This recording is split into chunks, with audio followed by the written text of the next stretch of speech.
That's just wrong. If you believe that this faith is a true faith, why aren't you healthier than the world? Because that's what the Word of God says. There's no difference. There's zero difference between believers and non-believers in America.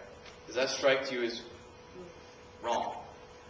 To me, this is a truth that resonated with me, and I just became fed up to someone to shake you and say, how do you not realize this is not right? And the only way we're going to change it is to change our minds, renew our minds, and when we renew our minds, we'll have the desire to make the day-by-day changes. When I get done tonight, you're going to be pumped up. You're going to be ready for a change, and you're going to be excited.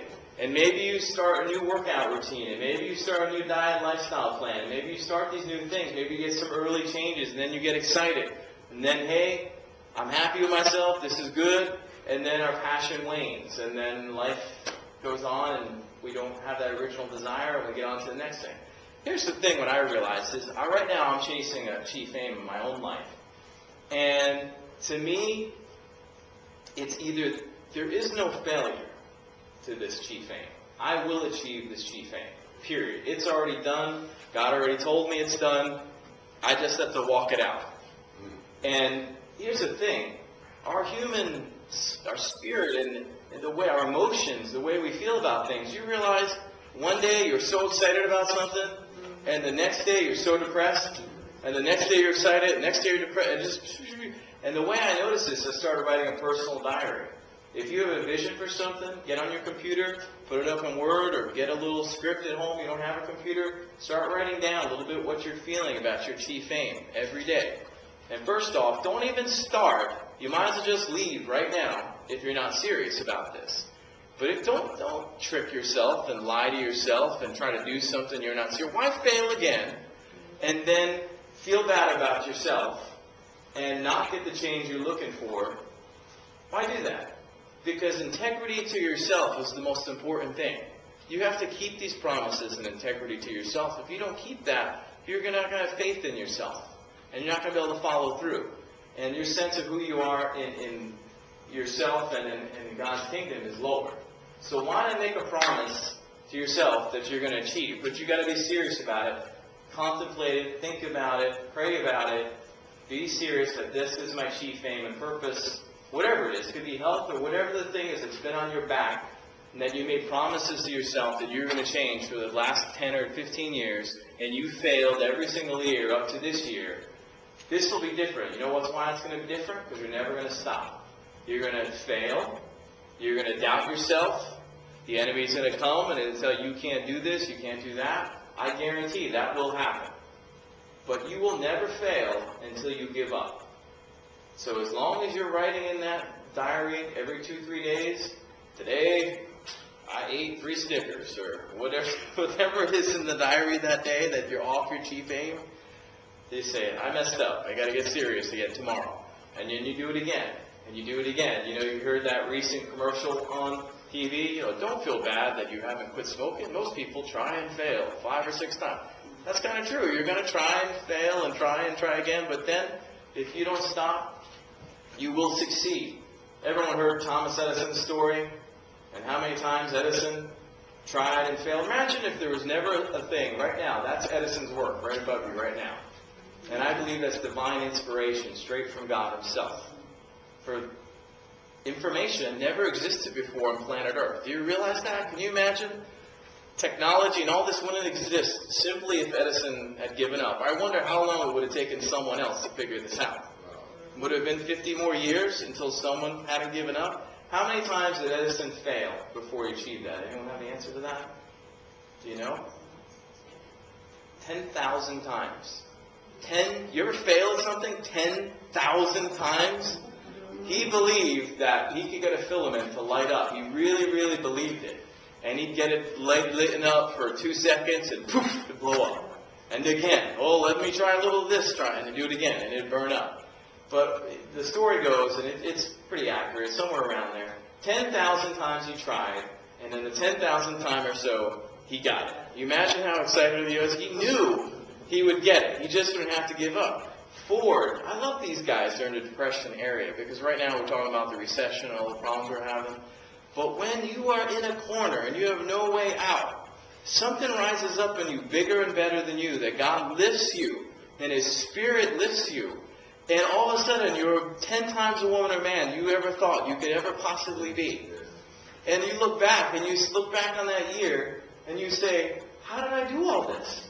And how did I do more in 1 year that I couldn't do the 10 years before this? This is why. Because you were dead, has a heart attack, is serious about the chief aim. You did not let off on the chief aim. And when you got offside, you got back to it again, and back to it again, and back to it again. And me and Pastor were just talking about this. All of a sudden, the enemy, the world says, this person's crazy. That Edison's crazy. We'll just give him what he needs because he is not going to give up, and I give up. Here, have it. It's yours. And for most people, especially in today's culture and world, 3 or 4 times, 7 times. I tried 7 times to make a light bulb. That didn't work out so good. So, oh well, I just use this candle thing. It's working pretty good. The oil lamp's working pretty good. We'll just stick with that, And that's why I admire about these men. Let's look at the next one down here. Psalm 103, 2 through 5, verses 2 through 5. Bless the Lord, O my soul, forget not all His benefits, who forgiveth thine iniquities, who healeth all thy diseases, who redeemeth thy life from destruction, who crowneth thee with loving kindnesses and tender mercies, who satisfies thy mouth with good things. Not Skittles, not Ho-Hos, not like a whole 2-liter bottle of Coke. Not every time we get together for church and, the Ryans and all that, they're real happy when church gets out on Sunday because you're laughing. That's the basis of comedy, that all comedy has truth in it. And that's why you laugh. But at the same time, it's the ironic thing that all these diseases we're praying for, God, please, please, fix me. And then we're off the Ryans. I need that help. And I had a heart, you know what I'm saying? This is where we're at. Now, if you had a problem with your marriage, would you say, God, just fix her? Just fix her. No, that doesn't work. I would not advise you doing that. That's what you're doing, okay? That doesn't work very well, all right? And if you had lots of credit card debt and you just needed the new Versace suit and you needed the new bag and you needed all that and you were $50,000 in debt, this is what you pray. You pray, please just give me a little more credit. You don't do that? But with health, we just say, bless this food here, and I know it doesn't do me any good. I know science and all research has shown that this is disease-causing, going to clog my arteries, going to give me stroke, going to make me have high blood pressure.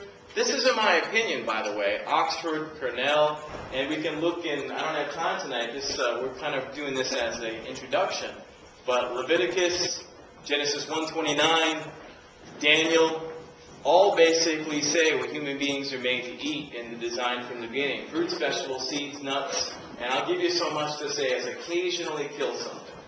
So occasionally kill something. For me, in my dietary regimen, I was a vegan vegetarian for 5 years. And my cholesterol, every male in my family's died. My father's first heart attack, he's still living, but he had his first heart attack when he was 39. And I was going to have to go on cholesterol medication when I was in my 20s, running 5 miles a day in the Marine Corps. Something that didn't make sense to me. So I started researching how Asian people live and how other people live that don't have these cholesterol problems. And if you cook a steak, you take that fat from the steak and put it down the sink. Is that what you do? What's your name? Marcel, why don't you do that? Okay, well, let me just take that fat. Oh, there we go. I'm good to go. When we stop and think about these things, it reminds me of the old story. You heard of the woman, she cut off the back of the roast, and she just put it to the side, and then she put it in the oven. And then one day her daughter came up, and it took a little girl to ask the question. You heard this story, great. Asked a little girl to ask the question, Mom, why do you wait